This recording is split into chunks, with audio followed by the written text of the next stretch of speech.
Coverland just taking a few seconds off the clock here, bouncing it up and down once or twice. The arena here is rapidly emptying around us.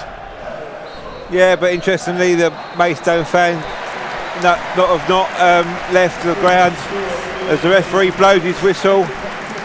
So not only brings the end to this game, it also brings the end to Maidstone's FA Cup run this season, and what a run it's been, Fred.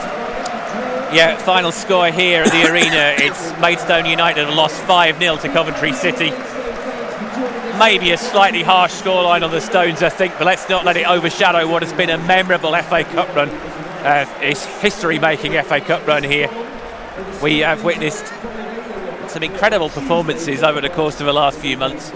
All started off at Stenning Town, where we won 4-1. Moved on to Winchester. Moved on to Torquay, moved on to Chesham.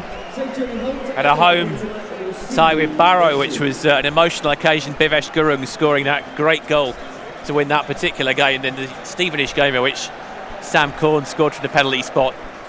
But I think if we're going to talk about any particular game in this FA Cup run that we want to remember forever, it's going to be the Ipswich game.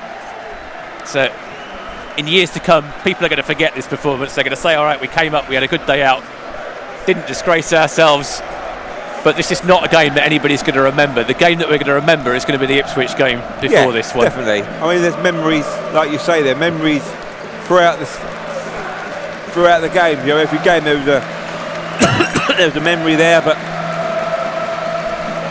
you know, that Ipswich game's going to live long in the memory of not only us, not only the players, not only the coaching staff and the staff behind the scenes, but the fans as well. You know, it's just brought the whole of Maidstone together, and I think that's going to be the legacy of this FA Cup, isn't it? You know, it's how everybody's come together, and that's been down to George and Craig and Zach just by embracing it, really. And I'm just looking at George Elakobi. He's gone round every corner of this pitch, clapping all of the home supporters. Ever the showman, George. He knows how to get a crowd going. And he was getting a pretty warm round of applause from the Coventry fans. As well you might expect. And I've just got cramp in my left foot.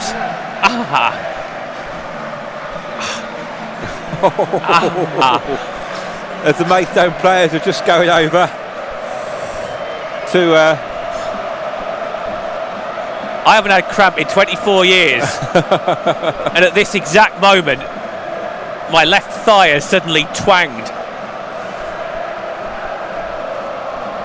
So the emotional pain that I'm feeling at going out of the FA Cup is as of nothing compared to what's going on in my left thigh. Anyway. Yeah. As we were saying, the Maidstone fans are now giving all of the players a really good ovation down at the end of the ground. The Brazilian flag is up for Lucas Coverland. We understand that they're travelling back tonight as well. They're not staying over, so I don't know whether they're going to be having a drink on the bus or what the arrangements are. I think there'll be a one or two, won't there? I mean, they're not playing again there until Saturday against Dover. Whereas Coventry have got that game against West Brom on Friday, so. But it is really good to see this. Coventry fans are applauding the players, the home players, after a 5-0 win. Very comprehensive, it has to be said. And I think what it's easy to forget is this could easily have been the scoreline at Portman Road, couldn't it? Oh yeah. I mean, we said that, didn't we? You know, that was the difference in the match, really. I mean, we did look better. You know, we did have more possession.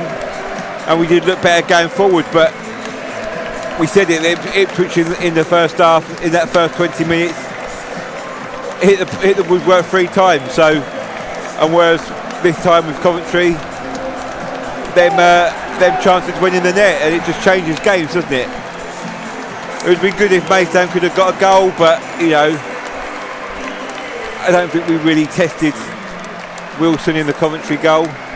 No, I have to say I can't remember him making a save. I think the closest we maybe came, I think Liam Soul had a shot that went about a yard over in the first half, and then that chance in the second half with Lamar Reynolds when he just... Yeah, that's right, side netting from Reynolds. That wasn't that far away.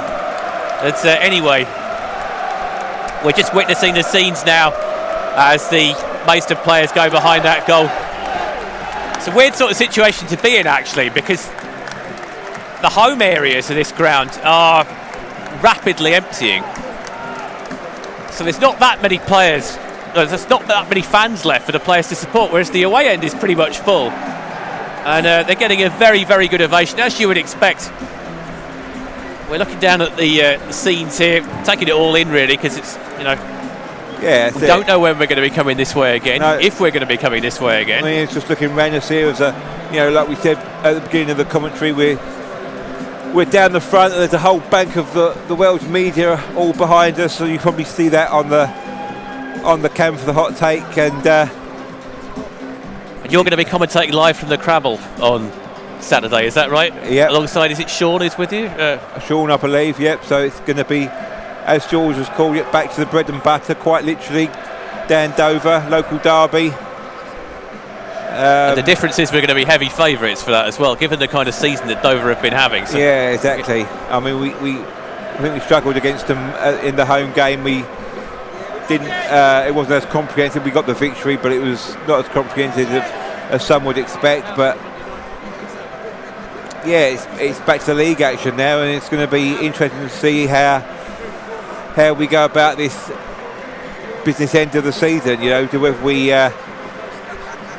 we've dropped out of the playoff places now, so there's work to be done there to get back into it. And well, it's good to see George is still down there, still geeing a crowd up. The crowd are still there, they're still responding in kind. I think this will be a pretty good moment to wrap it up for us. Just to say on behalf of myself, Fred Atkins, and my co-commentator and producer Nigel Seeger, thank you so much for everybody that's listened to us, that's stuck with us all the way through this FA Cup run. It has been an incredible ride for us to be on. And just give us your final thoughts, Nigel. It's memories of a lifetime, isn't it? Once in a generation experience. And like we said there on commentary, this is not the end. This is just the beginning of the next chapter for Maidstone United. It is, yeah, absolutely. We will be talking about this game. We will be boring grandchildren, younger relatives. In years to come, we'll be saying, yeah, but you remember we beat Ipswich away. We were absolutely massive. And that's the note I think we should end it on. Maidstone United, still massive. See you soon. Come on, you Stones.